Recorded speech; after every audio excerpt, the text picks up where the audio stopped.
প্রধান আসামি শাফাত আহমেদকে গ্রেফতার করতে সকাল 11:30টার দিকে গুলশানে তার বাসায় অভিযান শুরু করে বনানী থানা পুলিশ। টানা 1.5 ঘন্টা অভিযান চালিয়ে আসামি শাফাতকে না পেয়ে ফিরে যায় পুলিশ।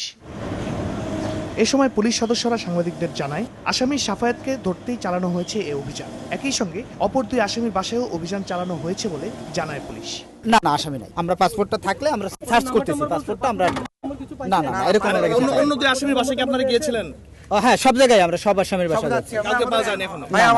এ ব্যাপারে পরিবারের সাথে যোগাযোগের চেষ্টা করা হলে সাফাতের বাবা দিলদার আহমেদ দাবি করেন তার ছেলে ব্ল্যাকমেইলের শিকার। আমার ছেলেটা কিন্তু ব্ল্যাকমেইলের শিকার হচ্ছে। কিন্তু সাংবাদিকরা তার কাছ থেকে আরো জানার চেষ্টা করলে তার জবাব না দিয়েই দ্রুত চলে যান স্বর্ণ ব্যবসায়ী দিলদার। তবে বাসার কেয়ারটেকার সবুজ জানান 7 তারিখ রাতেও বাসায় এসেছিল সাফাত।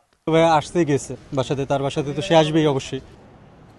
এদিকে ভুক্তভোগী এক তরুণী জানান, ধর্ষণের ঘটনার পর আসামিরা প্রাণনাশেরও হুমকি দিয়ে আসছিল। তারা আমাদেরকে অনেক হুমকি দিয়েছে। পরে শাফাত বলেছিল যে ও নাকি 20টা যে মার্ডার কেসের আসামি এবং বাংলাদেশের মধ্যে নাকি 1 নম্বর বাসলার। আমার বাসা আমার ফ্রেন্ডের বাসা, আমরা যে 2জন ভিকটিম, ওদের ওখানে হচ্ছে যে ও বডিগার্ডকে পাঠিয়েছিল খবর নিয়ে আসেন।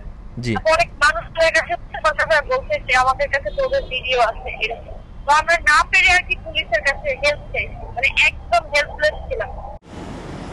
28 মার্চ রাতে বনানীর 4 তারকা হোটেলে জন্মদিনের পার্টিতে কৌশলে ডেকে এনে বেসরকারি বিশ্ববিদ্যালয়ের 2 ছাত্রীকে ধর্ষণের অভিযোগ ওঠে। ঘটনার প্রায় 40 দিন পর বৃহস্পতিবার বনানী থানায় মামলা করে 2 তরুণী। এ ঘটনায় শাফাত ছাড়াও আসামি করা হয় তার বন্ধু সাদমান সাকিব ও নাইমকে। শাহরিয়ার জামান দ্বীপ, সময় সংবাদ, ঢাকা।